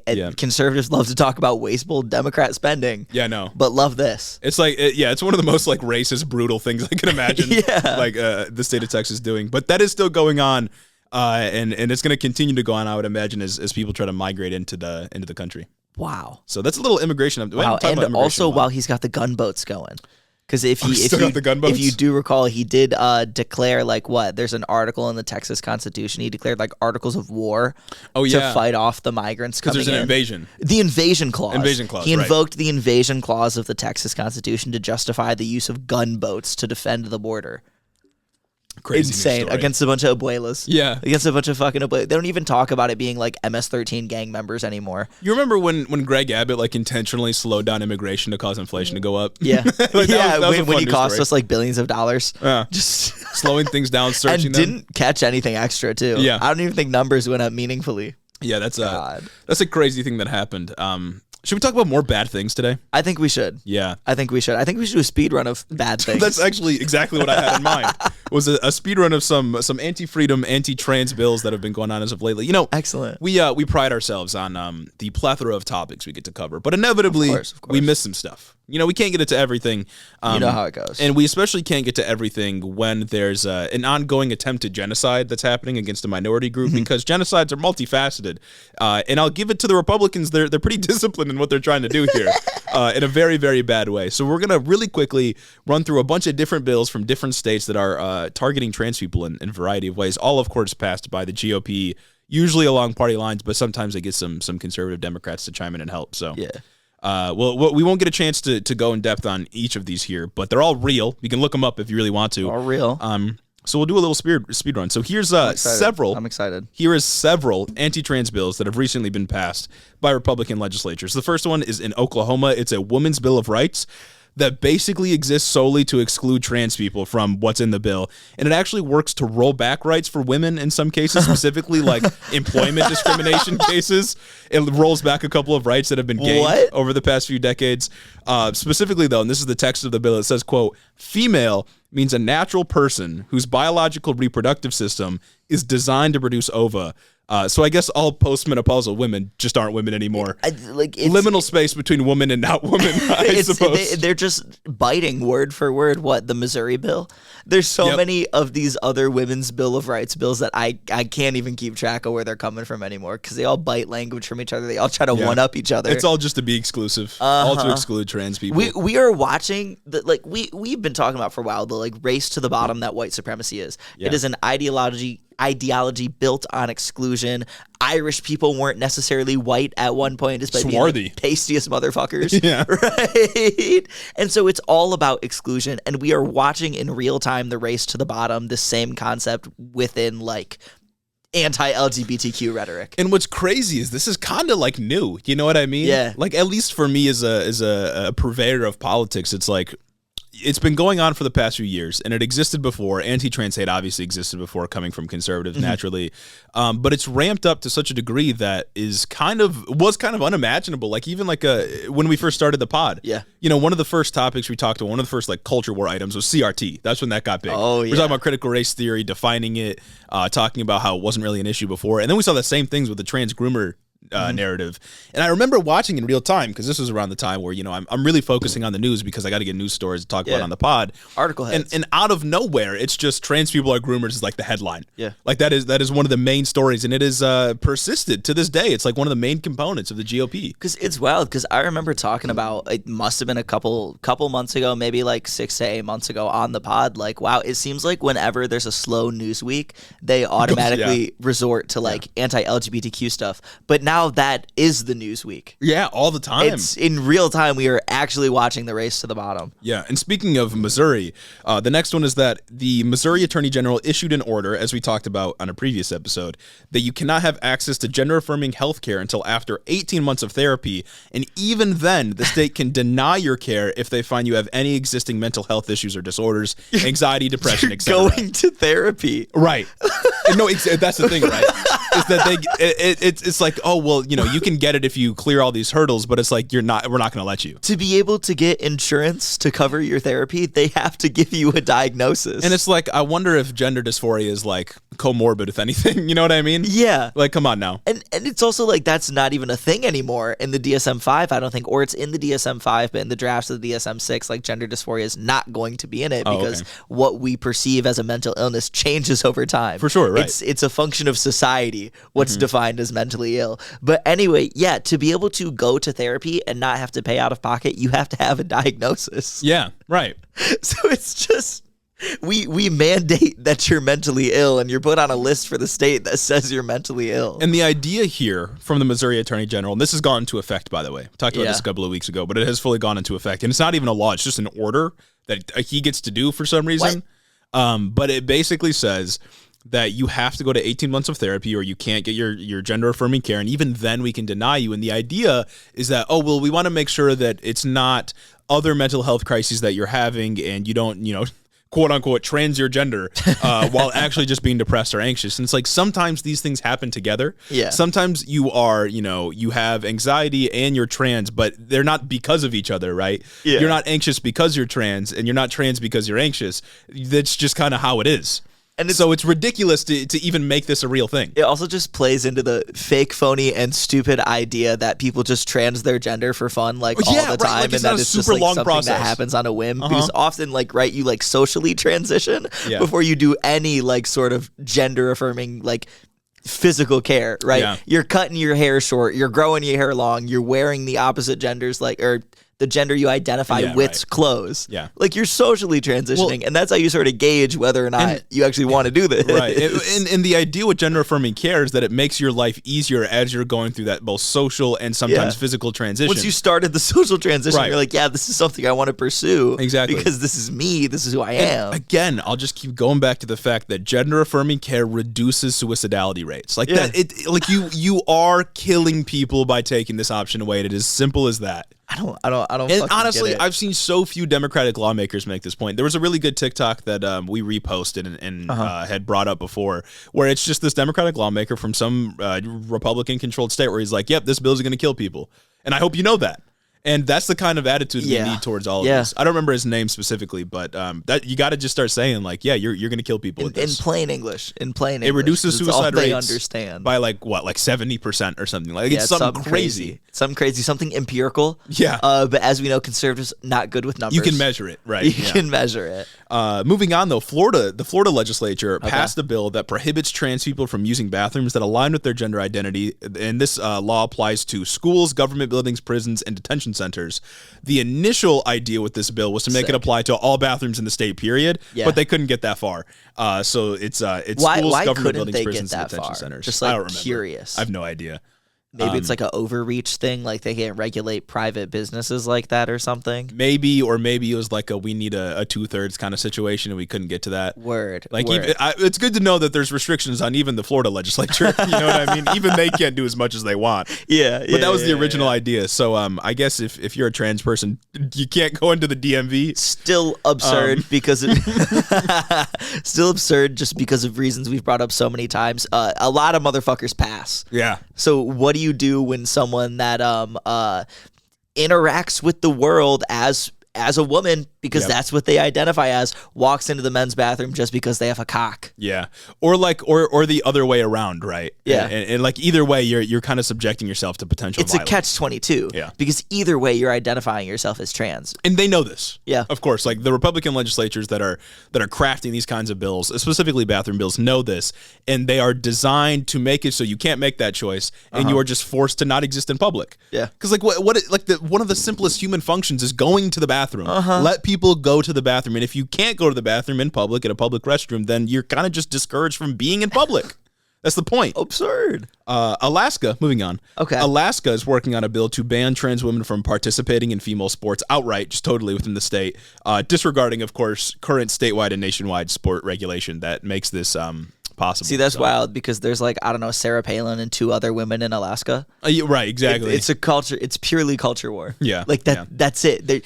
This probably is another thing that targets 2 people across 100%. The entire state. Well, didn't we find like there was like, I don't know if this is real. This might have just been a joke that I made that there's like 40 trans athletes. Yeah. But that might be, I might have just made that up in my head. Yeah, no, but there was, again, these things happen so often I can't even keep them straight. I think it was Utah, Tennessee, and Missouri, one of them. They passed a bill within their legislature that targeted one trans athlete in high school, completely banned them because there was one trans athlete who wasn't even at the top of the game. Just because they existed. Didn't win any trophies. No scholarships. 1 participation trophies. That's it. They weren't taking scholarships away from other people And then Arizona is working on several bills to both restrict drag performances in the state and prohibit teachers from using a student's preferred pronouns or even preferred name. So that's crazy. No more nicknames. And you'll notice each of these states doing something different. You know what I mean? Like I chose based off what they were doing. It's all different. That's just a basic speed run of trying to differentiate themselves a little bit. No, like nicknames is crazy. Yeah. Well, it's like you're going to be allowed to use nicknames, right? You are absolutely. But wait, you're just not going to be allowed to acknowledge the existence of trans people in the classroom. I would hope there is malicious compliance in that they don't use nicknames, but we know how these things go. Yeah, no, we'll see. And obviously, as I mentioned before, this anti-trans panic that has kind of elicited this slew of legislation, this wave of legislation against trans people. And it's like 400, 500 pieces of legislation have been introduced or otherwise passed in legislatures, and I only pulled like 5 or 6 of them. Working around the clock. But this is, it's a main component of the GOP program right now because they have no real fiscal policy other than like gut welfare programs and cut taxes for the richest people. Cut Social Security. Yeah, that's their only... And this is on the national stage right now. They're asking for cuts to Medicaid, to Social Security, to like all this stuff with the debt ceiling talks. To the IRS, to anything good. Right, exactly. And their main social policy right now, and they haven't shied away from this, which is surprising to me, is to straight up eradicate trans people. Like that's the intent with this legislation. And it's clear. They make it, they say it, they state it. Yeah, yeah. And if you as, just an average consumer of politics, just a regular person, are shy about calling it a genocide, that's fine. But keep in mind that genocides often contain lead-ups, run-ups to like actual bad things happening or like full large-scale bad things happening. And also genocides aren't always just mass killings off rip. Yeah. It is oftentimes a slow deterioration in the state of the country and progress towards dehumanization of a certain group to justify the then genocide. And the eradication of an identity. Right. Exactly. They don't need to kill these people necessarily, but they can do things, put policies in place that would stop them from expressing their authentic self. Make it impossible to exist. Yeah. Right, exactly. Yeah. I also want to address a quick argument, a new one that I've seen, actually. Ooh. So I'm feeling intellectually stimulated. New transphobia just dropped? Transphobia, like what, part 5,000 or something like that? But it's this argument I've been seeing that goes along with the Women's Bill of Rights that we talked about just now in Oklahoma, right? This idea of a female being a person that is supposed to have the capacity to get pregnant or should have the ability to produce eggs or whatever it may be. I think this argument's fucking crazy. Because what do you mean by should? You know what I mean? Like, what if I just flip it around and say, oh, well, this trans woman should have had the ability to give birth, but doesn't. You know what I mean? That's true. Again, you can't construct a kind of definition like that. Should can be changed. Yeah, right. Like as medicine progresses, there are even talks of like uterus transplants. Right. Like exactly, things like that. Like that's all those that fits the definition. And I wonder, and I haven't been able to ask a conservative this, but I really wonder if, one day we're going to have the technology to completely alter just about everything about your body to make you, I don't know, fulfill all the characteristics that conservatives think go along with being a female, right? Yeah.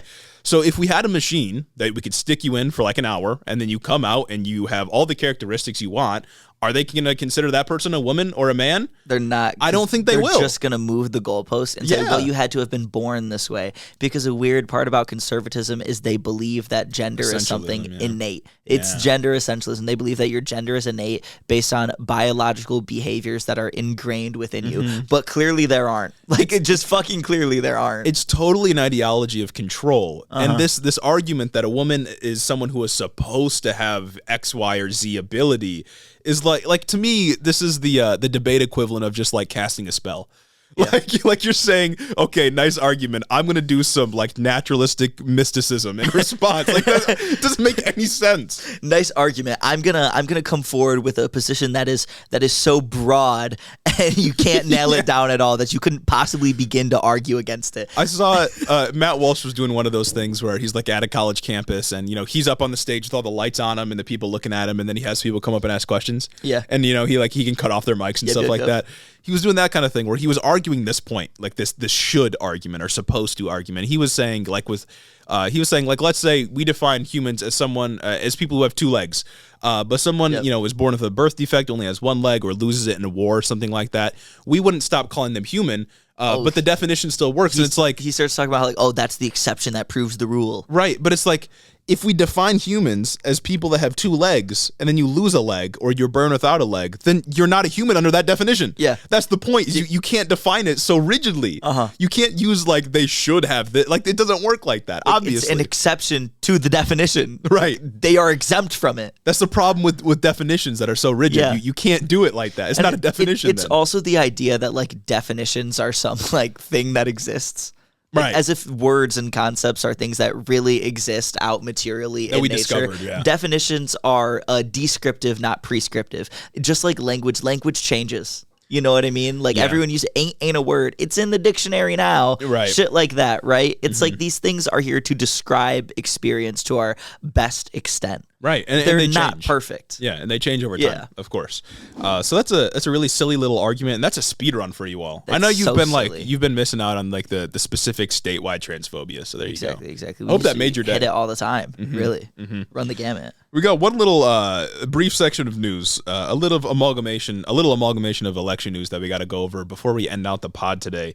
The first one is a contender for Ted Cruz for the Texas Senate. Ooh, does he go up this year? He goes up from 2024. That's gas. Ted Cruz is going to be running again because last time was against Beto in 2018. Please tell me it's not Beto. It's not Beto. Okay. It's not Beto. Beto O'Rourke has not shown his face for this election cycle, which I'm really happy about. It's Colin Allred, who is currently a Democratic member of the House from Texas, so he's been elected before. Okay. He's also he was previously a player in the NFL for the Tennessee Titans. We love electability. That's got to be crazy in Texas. He's from Texas. He played on the Tennessee Titans. Like, he's the most American dude of all time, I think. That's right. He's huge. He's large. Like, he's bald. Like a linebacker type dude? I don't know what position he played, but he was large. He's built like it, though? Yeah, he's huge, right? Like, Let's go. He's a big guy. So like the most Texas man ever. And probably the most Texas man, the most American I've ever seen. Because, like, come on, professional football player turned congressman, like, it's a thing that if conservatives make it work all the time, if conservatives love to take these celebrities and turn them into politicians, why can't we? Exactly. Yeah, precisely. And he's already a politician, so he's running for Senate now. Exactly. He released his first campaign video. I watched it. I thought it was kind of mid. I saw it on TikTok. It was like a minute or 2 minutes long, so we're not going to play it. It's nothing crazy. It's a Democratic campaign ad. It's nothing like the one with the dude smoking and like burning the flag. Oh, that shit was That one's sick. Yeah. It's nothing Louisiana like that. guy. Did he win? I don't think so. Fuck. No, probably it's Louisiana, True. But it was fine as far as first campaign videos go. It was like, pictures with his family. It was him talking about like his time in the NFL, what it's taught him about being a congressman. My time on the Titans taught me how to do this. They taught me about teamwork, taught me about compassion. They taught basically me that, right? Yeah, it was that kind of thing. That was the vibe. But maybe that appeals to like average Texan voters. I don't know. It's got to. So yeah, whatever. Immediately though, Allred raised $2 million just off rip. Which is pretty cool, which I'm guessing that's why he announced so early for Senate is because he wants to start raising money for it publicly. So he's got a bunch of money already. Maybe that's a hopeful sign that Ted Cruz can lose. If there was ever a time for Ted Cruz to lose, I would think it's now. And he sucks. Yeah. Everyone hates him. Well, everyone hates him. Everyone's hated him for a while, but especially now with his anti-abortion stances, with his like anti-wokeness stances, I think now, if any, would be the time for Ted Cruz to take an L. I mean, things have gotten pretty bad for the Republican Party. God, it's going to be such a dope election cycle. I'm so excited, bro. 2024 cannot come soon enough. I actually got some news that might hurt your heart and make you think it won't be as dope. Man, fuck. There's been some headlines recently that Trump might not debate in the Republican primaries. Bro, what? Yeah. That was like the thing I was looking forward to. Getting me out of bed every day. That's I wake up in the morning, fucking, I'm here again. And I think like, oh no, it's gonna be so fucking funny to see Trump up there with like Vivek Ramaswamy, John Bolton, Nikki Haley. Or Nikki Haley dropped out, right? No, Nikki Haley's still in. No, Nikki Haley's still in. You see something that she dropped out? There was somebody that dropped out. I couldn't remember if it was Nikki Haley. Mike Pompeo dropped out. That's who I'm thinking of. Okay. And Nikki Haley just like going crazy, dogging all of them, rhetorically controlling them like no other, making fun of them. God. And what's crazy is, this obviously isn't settled yet. It might still happen. Trump still might get on the debate stage. Nobody really knows. But there's a commission that specifically is used to run all of the debates. They plan them all. They work with networks and work with getting moderators, that kind of thing. And the one that would have been soonest would have been like in August. Really? It would have been this summer that we would have gotten Republican primary debates, because there's probably going to be a lot of people. Got to narrow it down. And Trump has told a couple of sources. We haven't got anything from him directly, but he's told some people, and those sources have told publications that Trump doesn't want to debate because he thinks he's far ahead in polling and just doesn't see the point. And strategically, I guess he's not wrong. Yeah, that makes points why take that risk. But like, come on, I know he's a slut for the camera. Yeah. Get in front of it. Come on, one last time, maybe. Like, let's go. Let's do this radio. I need it, bro. yeah. I think it's different than 2016, obviously, because he has nothing to prove. Yeah. Right? He is the person that's polling in first. He doesn't need to get on a debate stage with them. And honestly, him getting on the debate stage might just give them more popularity than they have right now, because no one's thinking about Nikki Haley. No one's thinking about Tim Scott. No one's thinking about Vivek Ramaswamy. People aren't jolting for Bolton like we are. Yeah, no, exactly.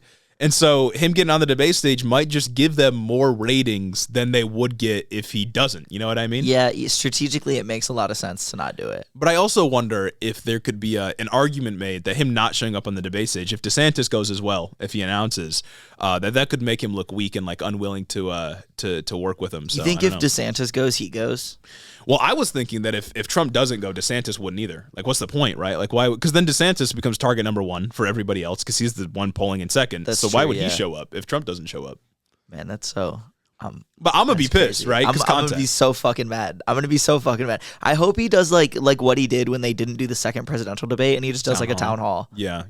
That'd be sick, because that town hall was really dope. Yeah. That's how we got. How we got that moment. Trump, where you're so handsome. Trump, oh my god, you're so handsome. And she was fucking starstruck. She was a waterfall. She was starstruck. Let me tell you. And like, handsome's not what I think when I look at Trump. You know what I'm saying? Exactly. Funny guy, funny looking guy, hilarious guy actually. Yeah. But ugh. So Trump is he might not be debating. We don't know, obviously no confirmation yet. Lots of details still have to be worked out, but maybe we will get we'll definitely get some type of debate. Obviously, like, they're not just going to cancel it outright, because we've got some contenders that are willing to debate, like Vivek Ramaswamy, of course. Oh yeah, he's going for it. So I am excited to see him debate, just because I think so many of his stances are so ridiculous. He's crazy. He goes really fucking hard. Like when he was talking about, let's give every Taiwanese person a gun and show them why we have the Second Amendment. And then he said, you know what he said after that? He's like, just like we did with black people. Yes. That was crazy, because like, his whole argument is that the NRA was formed to give black people weapons to fight against slave owners, which is funny, because you can look up that the NRA was formed after the Civil War. Or it's like he said something like how the NRA played an integral part in like the fight for civil rights, and like part of it's true, but it's not true in a lot of the ways that he's exaggerating it to be. Right. Like, he's taking the position that like, oh, the NRA, they trained the gun owners, and that's why we got civil rights. Actually, not why we got civil rights. We got civil rights because of a host of other things, Martin Luther King, Malcolm X, like big movements that were going on. And like, even so what? You know, exactly. like, what is it? What, I don't see what this proves. Still, that also doesn't matter for now, when gun violence is an epidemic, and I think like the number one killer of children. Yeah, well, or one of the biggest killers of children. And who is he really appealing to? You know what I mean? I don't know. Like, when I think of the NRA, I don't think of like staunch supporters of black Americans. So I don't know. Or he's appealing to like the not Jesse Waters. Oh God, what's the dude? Amazing. Hassan debated him a while ago. Oh, I know. Jesse Lee Peterson. Yeah, that guy's He's crazy. appealing to that crowd. You're Larry King?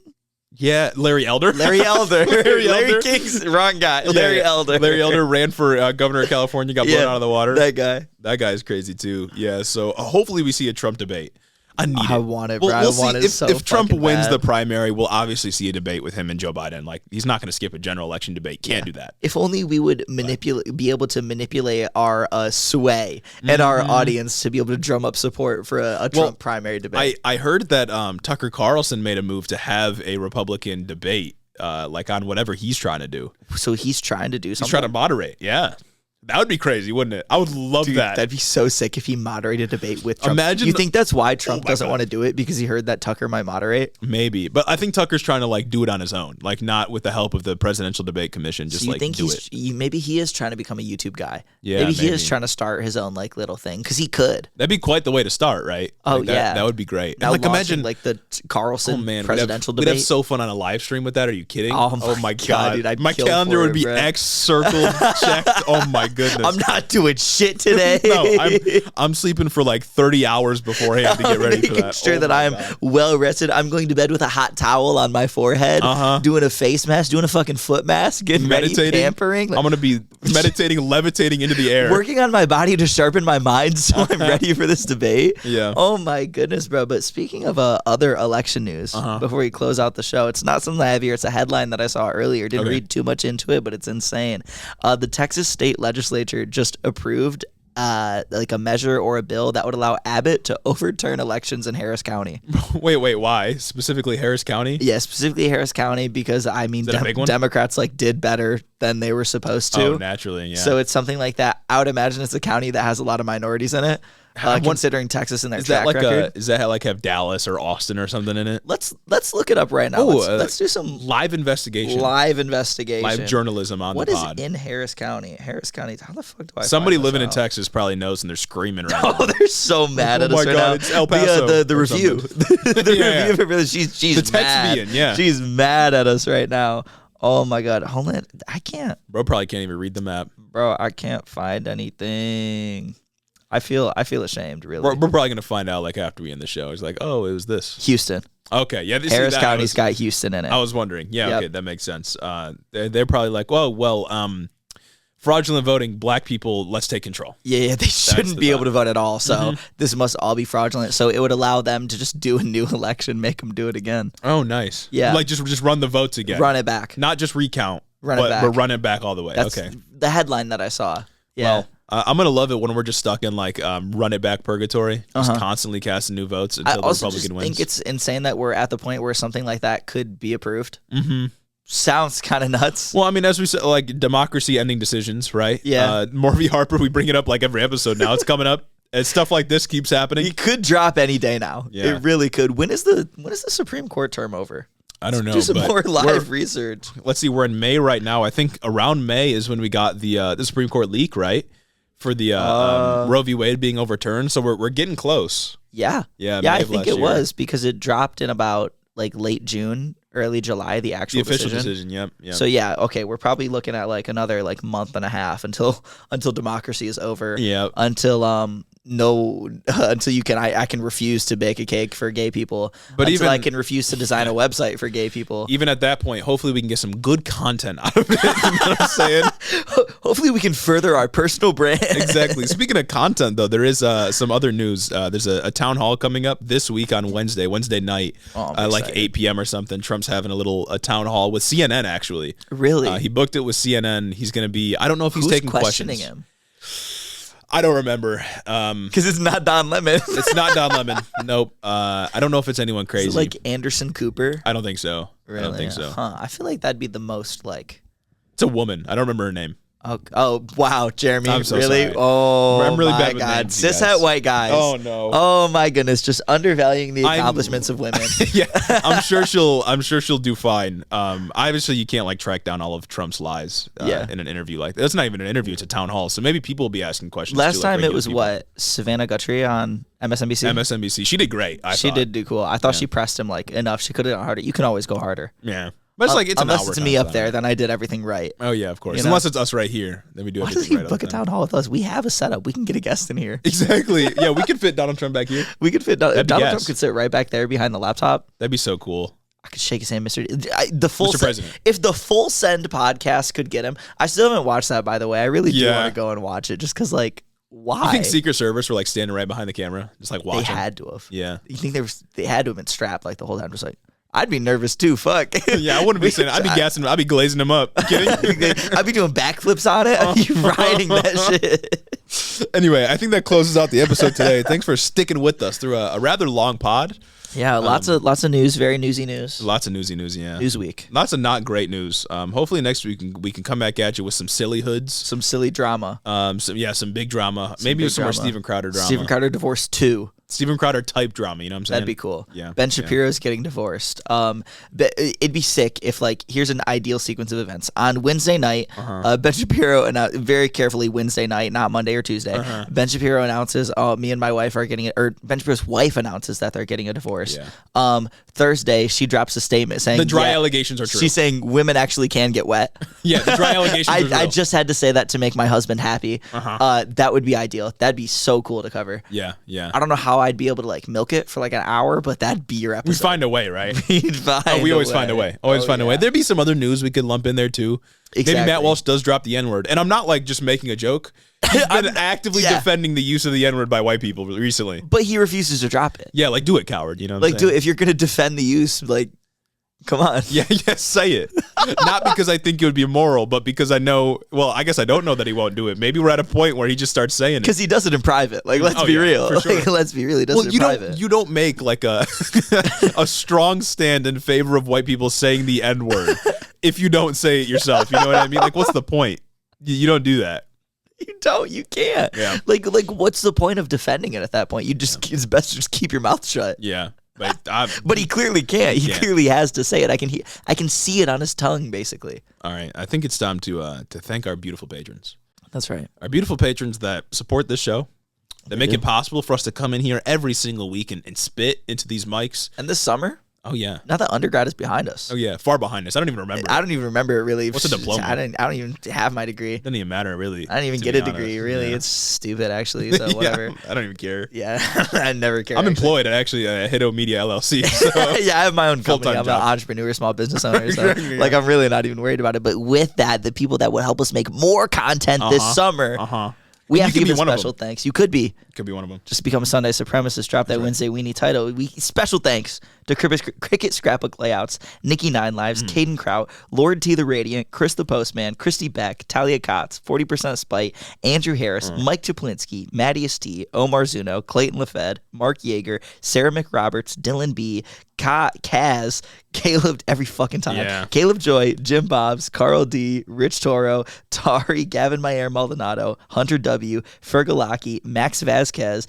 Jacob Rogers, Colton Mooberry, Fixer Punk, Jim Egbers, Jeff Muzzy, Bagel Burrito, Cincy Alex, Bread, Joe Stenstrom, Austin Reed, Adrian Sandoval, Chloe Sam 601, Colleen Cutts, Timothy Espinoza, Gregory Isn't My Name, Variuk, Jennifer DeVoe, Big Bird Titty, Eliza Crawfishin, Benneth Bennington III, Alexia Benanti, Nietzsche, Big Booty Beatdown, Moises T, Sam Maloney, Two-Headed Boy, Jeremy Cadret, Ben Shapiro's boyfriend, Jonathan Cassis, Luke O'Shea, Danielle Jackson, The Word of Microsoft, Jennifer Sines, Aaron and his Gundams, Darth Father, Aiden Taylor, Corey Chambers, Sewer Snack, Ellie N, Heidi Osgood, John Glover, Weed Thief 69, shout out for that review. Woo. I remember the name. Devin Hatchet, Retro Mondo. Wait, Mondo. Yeah, I said it right that time. Retro Mondo. I remember all of your names all the time. Retro Mondo. Where was I? Meatball Minion, Emma the Dude Slayer, Claire McMillan. Shout out that review. Yeah. Elijah Murray, Veronica, aka V, Raxon, and Jeremy's mom, my mom. Woo! Thank you all for supporting the show on Patreon. We couldn't do it without you. We really couldn't. I hope you make like the new king of England. Yep. And grab the sword of... He was coordinated this week, wasn't he? That's the joke. Crazy. Grab the sword of temporal justice and carve your way into the Patreon to support the show. Is that what that sword is called? Yeah, there was like several swords. Does he get to choose? Like an Elden Ring build. It was ridiculous. Did he like choose between the sword of temporal justice? There was the sword of temporal justice. Unyielding void. There was the sword of state. Oh, the sword that's of dumb. there was all kinds of swords. There's a mace. Temporal justice. There's a mace for blunt damage. There's a ring that couldn't fit on his finger. When you're fighting the 3 crystal guys in the cave in the Weeping Peninsula, or not Weeping Peninsula, like right by Limgrave. There's again a ring that couldn't fit on his finger because those hoes are fucking crazy. Sausages. Yeah, no. There's a couple of things that could max out his build for sure. I was rocking with bratwursts. Yeah, but he's the king now, so that's crazy. He needs to rock around with a big sword. You know what I'm saying? He needs to rock around inside the Patreon. You know what I'm saying? Exactly. You know, take some of that wealth that you stole and give it to us so that we can give back in the form of criticizing you and other corrupt institutions. Just give us an artifact that you plundered from some African country. If you could give us like the Hope Diamond. Something that'd crazy. Be cool. Anyway, thanks for listening to the show, everybody. Have a great week. We'll see you next time.